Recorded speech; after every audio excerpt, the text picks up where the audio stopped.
రాధ విక్రమ్తో ఎప్పటినుంచో నా మనసులో దాచుకున్న విషయం మీతో చెప్తామని ఎంత దూరం తీసుకొచ్చాను అని అంటుంది. చెప్పు అని అడిగితే చెప్తా అని తనంతట తాను టెన్షన్ పడుతూ తిరుగుతూ ఉంటుంది. నువ్వు ఇలా చెప్తా అని కంగారు పడుతూ నీ వెనకతలను తిప్పుకుంటే నా కాళ్ళు నొప్పొస్తాయి. నువ్వు ఎప్పుడు చెప్తావో చెప్పు, నేను ఈ లోపు అలా తీరిగ్గా కూర్చుంటానని బల్ల మీద కూర్చుంటాడు విక్రమ్. అదేంటంటే చెప్పు చెప్పు చెప్పు రా కూర్చో చెప్పు అని విక్రమ్ అంటాడు. నేను చెప్తాను కానీ నువ్వు అటు తిరుగు అని అంటుంది రాధ. అయితే విక్రమ్ అటువైపు తిరిగి కూర్చుంటాడు.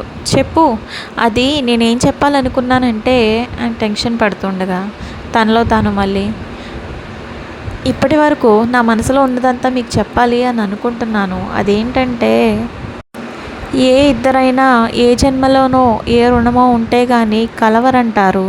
అలా మన ఇద్దరిని ఏ బంధం కలిపిందో మాకు తెలియదు, కానీ అలా అనుకోకుండా మనం కలిసాం. అనుకోని పరిస్థితుల్లో మనం దగ్గరయ్యాం.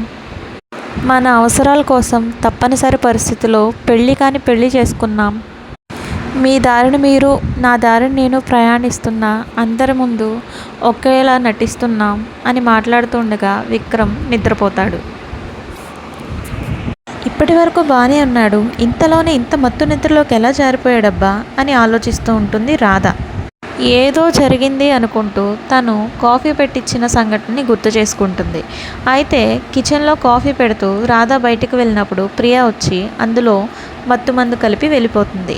ఆ విషయం తెలియక రాధ కాఫీ తీసుకువెళ్ళి విక్రమ్కి ఇస్తుంది.